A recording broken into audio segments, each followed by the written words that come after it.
Welcome back, students. This is again a very short video on the posterior tibial artery. This is usually a short note.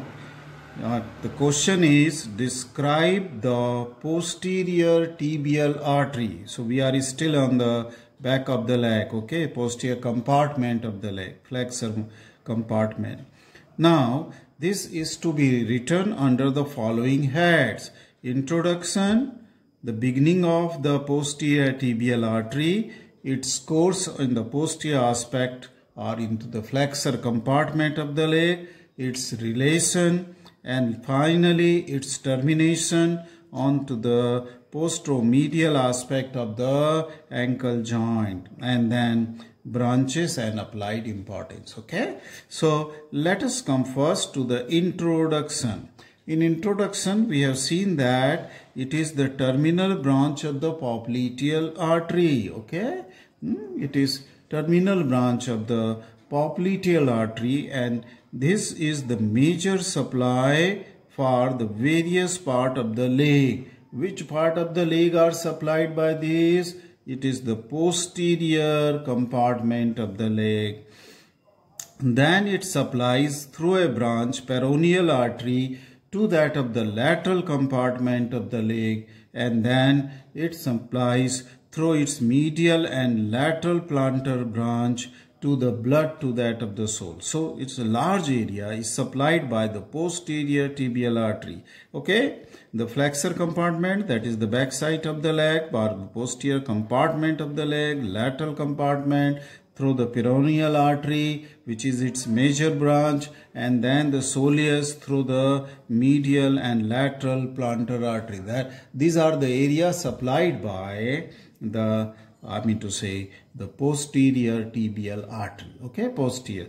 Okay, with this brief introduction, let us come to its beginning, where it begins. It begins at the lower border of popliteus. Okay, begins lower border of the popliteus between the tibia and fibula, where it lies deep to the gastrocnemius muscle. Okay, let us see. I will use the same diagram which I have used for the tibial nerve. Okay, little I will zoom so that you can see the relationship of this artery. Okay, and I will move my paper up and down so that you can see. Now you have seen that this was the popliteal artery. Okay, and at the lower margin of this muscle popliteus, okay, this divides into two terminal branches. Which artery? Popliteal artery. Our topic is the posterior tibial artery. It divides into two branches at the lower margin of popliteus muscle or soleal line, at the level of soleal line. It divides into an anterior tibial artery. This is anterior tibial artery. Just note down, anterior tibial artery. And then this is the posterior tibial artery. So the posterior tibial artery. So we will learn now about posterior tibial artery. Okay. Now once the posterior tibial artery has taken origin, okay, its origin, then it will enter deep to the arch, okay, the soleal arch, which is for the between the medial, that is tibial and fibular head of the soleus, between the tibial and fibular head of the soleus. Okay, then it will enter to deep aspect of the leg, deep to the soleus and gastrocnemius. Okay, and accompanying the posterior, accompanying the tibial nerve here. Okay, this posterior tibial artery, it will accompany now the tibial nerve here. Okay, now the first, this artery lies lateral to this tibial nerve. Then it crosses the nerve, okay, posteriorly in anatomical position. This is posterior to the nerve. So it will cross the nerve posteriorly, and then in the rest of the course till the ankle joint, the artery will always lie medial to that of the tibial nerve. Medial to that of the tibial nerve. Okay. Now this will terminate, the artery will terminate deep to that of the flexor retinaculum into medial and lateral plantar artery. Medial and lateral plantar artery, and will go to the sole. It will go to the sole, right? By the side of the medial aspect of the calcaneus, it will go into the sole, right? Now, relation and relation are almost the same as we have learned the relation of the tibial nerve, because they are running together. Only difference is that in upper part of the course it lies, lateral to the nerve, and then in the remaining part it lies medial to that of the, in a large part is light. Okay. Now, in the upper part, this posterior tibial artery, it lies deep to the gastrocnemius and then also deep to the soleus. Okay. But in lower 1/3 part, okay, as I said, in the lower 1/3, in upper 1/3, upper part, it lies deep to both the muscle, gastrocnemius and soleus, and in the lower 1/3 part, it becomes relatively superficial, just like that of the nerve, along with the nerve, and will lie just medial to the tendon of the tendocalcaneus, and will be covered by the skin, and the deep fascia will be covered by, along with the nerve, it will be covered by the, in this part it is covered by the skin and the deep fascia, right? And here is the tendon of the tendocalcaneus. Okay, this is, which will lie lateral to it. Okay. Now, if we see its deep relation, in the upper 2/3 it lies on the tibialis posterior, which takes origin from interosseous membrane, fibula and tibia. Okay, this is a broad muscle, deepest muscle, that is the tibialis posterior. So it will lie on the tibialis. That means tibialis posterior is an anterior relation of this posterior tibial artery in upper part. As in the lower 1/3 part, then another muscle will come here. So it will lie onto the flexor digitorum longus. So because it takes origin from the tibia, so it will be lying onto the flexor digitorum longus. In the lowermost part near the ankle or posterior to the ankle, it will lies onto the capsule of the ankle joint, and it will be surrounded by the two tendons.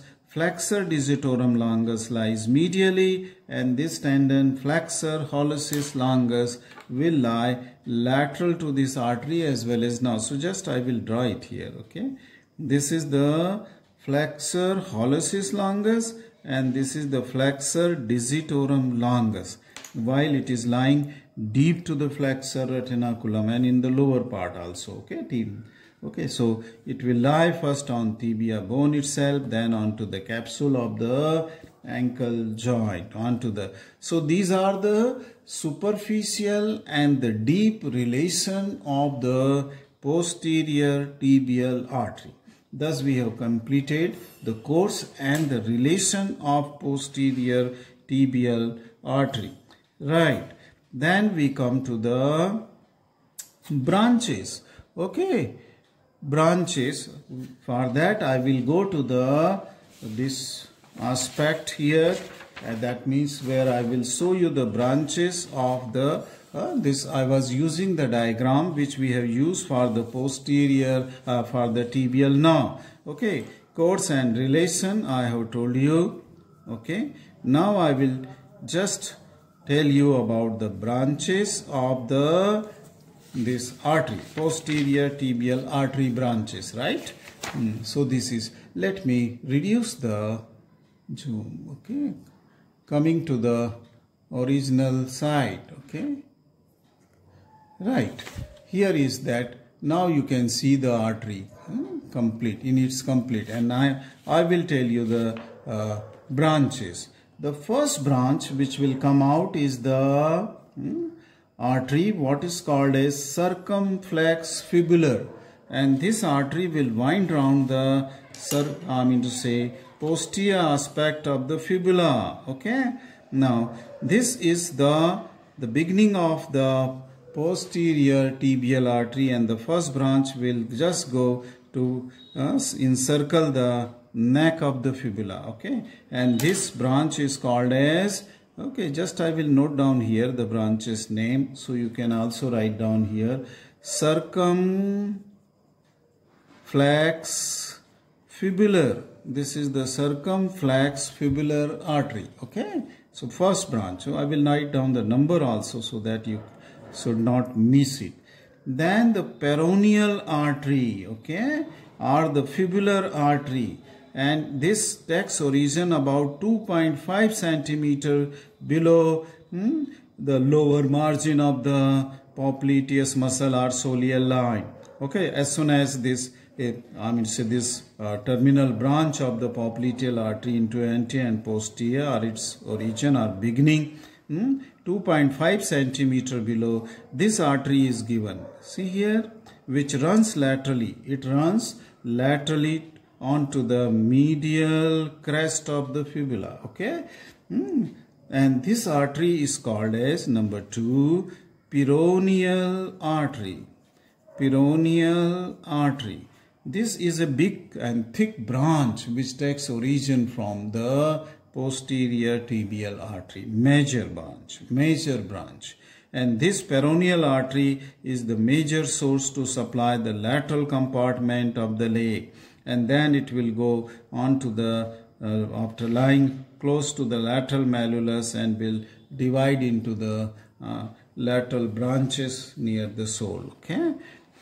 So this is the peroneal artery, right? And after this peroneal artery, then we will see plenty of muscular branches will be taking origin, and many muscular branches that will go partly to that of the posterior compartment, partly to that of the lateral compartment, and then this will also supply to the soleus, okay, the deeper part of the soleus muscle, because it is covered by the soleus. Okay.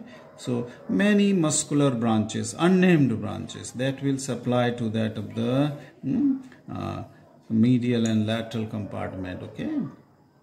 So these muscular branches will be our number 3. They are unnamed, many muscular branches from the arteries. Okay.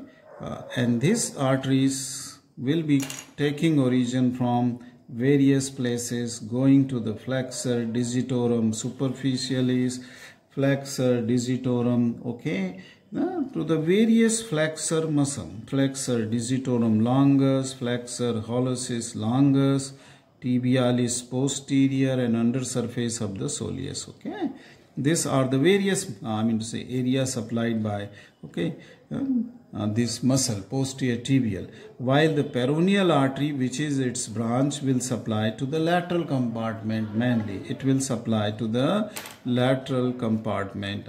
So 3 arteries are over: circumflex fibular, peroneal artery, and muscular artery of the posterior tibial. Then the 4th branch, okay, let's come to see the 4th branch. It is the nutrient artery going to the fibula, going to the tibia, nutrient artery. So this is somewhere on the posterior aspect of the tibia. This will be the nutrient artery from the posterior tibial. So it is the nutrient artery going to that of the tibia, okay, to supply the blood to the shaft of the tibia, right? Okay. Then it will be a communicating branches. Okay, there may be 1 or 2 communicating branch, and this will join between the peroneal artery and the posterior tibial artery. Near the lower part, there is an important communication between the peroneal and the posterior. So the 5th is the communicating arteries. Okay, write down communicating arteries. Okay. Now after these communicating branches, okay, where it will communicate with the peroneal artery, and both the artery will form an anastomosis. Then we come to the sixth branch which I am writing here, and they are called as malleolar branches. Okay, malleolar branches on medial side, because it will go on to the medial malleolus. See here, this is the malleolar branch which will go on to the medial malleolus, and they will form an anastomosis with the other arteries around the ankle joint. Okay, so the malleolar branch, okay, which will lie on to the, so this is the sixth medial malleolus, tibial. Okay, seventh branch which takes origin from the posterior tibial are the calcaneal branches. Okay, multiple branch which will come and will supply to the medial aspect of the calcaneus and to the heel of the calcaneus, heel. Okay, so they will supply the calcaneus to that medial aspect of the skin and superficial tissue of the calcaneus and to the heel. Okay, so these are the calcaneal branches. Okay, not a single, multiple branches. Okay, calcaneus. And eighth, and this is the last, the terminal branches. Terminal branches. And terminal branches are, as I said, medial and lateral plantar arteries, which we will see again in the sole. Medial and lateral. Okay, I have already written here. See, medial, and this is the lateral plantar, where it terminates deep to the flexor retinaculum. So in its course, right from the lower margin of the popliteus muscle or soleal line, right up to its termination, deep to the flexor retinaculum, posterior to the ankle, it gives multiple branches. Okay, but most important of these branches is that peroneal artery, which is the largest branch. Okay, major branch which takes, because it has to supply all the muscle of the lateral compartment, some muscles of the posterior compartment, and it has to form the anastomosis with the posterior. So it is the major branch. Okay, but then there are muscular branches, because the posterior compartment of the leg is the calf muscle compartment, which are very strong muscles. Okay, and they need lot of blood supply, which is supplied by the muscular branches of the posterior tibial artery. Posterior tibial artery. Let us come to the applied anatomy. So that will be the fourth point. Okay, after branches is the applied anatomy or clinical anatomy. And what is the applied of the posterior tibial artery? That as it lies onto the posteromedial aspect of the ankle, okay, its pulsation can be felt. If you press this, okay, deep to the flexor retinaculum by loosening or making the slightly medial or eversion of the foot, and then the flexor retinaculum will become lax, and then you press on to the postero-inferior aspect of the medial malleolus, so that the pulsation of the artery can be felt. Okay, so since you will have to press deep against the calcaneus bone, okay, against which this pulsation will be felt. It is not as good as pulsation as that of the dorsalis pedis artery, because it is quite superficial, subcutaneous, and lies on the tarsal bones directly. So we can press this tibialis artery, dorsalis pedis artery very well. Here it will be little difficult, but this is another site where you can feel the pulsation of the posterior tibial artery. Okay, posterior tibial artery. Now what is the need to feel the pulsation of the posterior tibial or dorsalis pedis artery?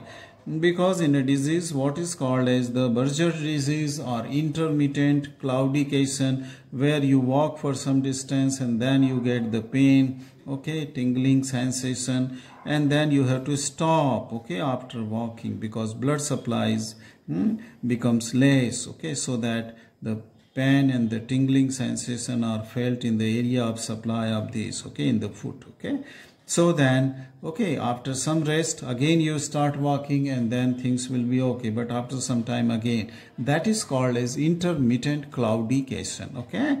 And in that, a surgeon will always feel all the arteries which are in the region of the foot, okay, going towards the foot, that is dorsalis pedis and this posterior tibial which can be felt, okay, these are the two arteries which can be felt. So that is the utility of the posterior tibial artery in the feeling, in the pulsation of the, just to feel the pulsation of the, whether the blood is going properly or it is less blood is going.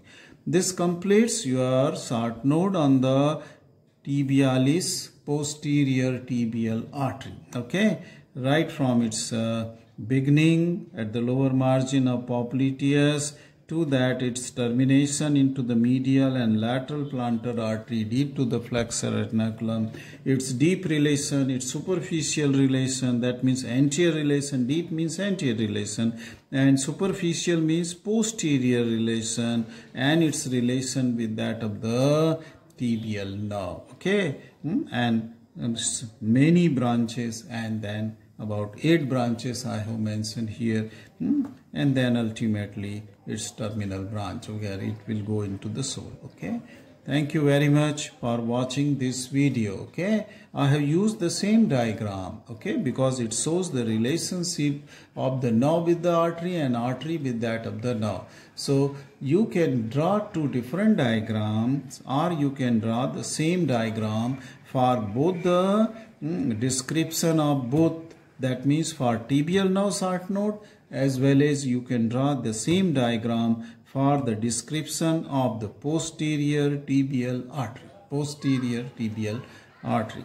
Thank you very much for watching this short video.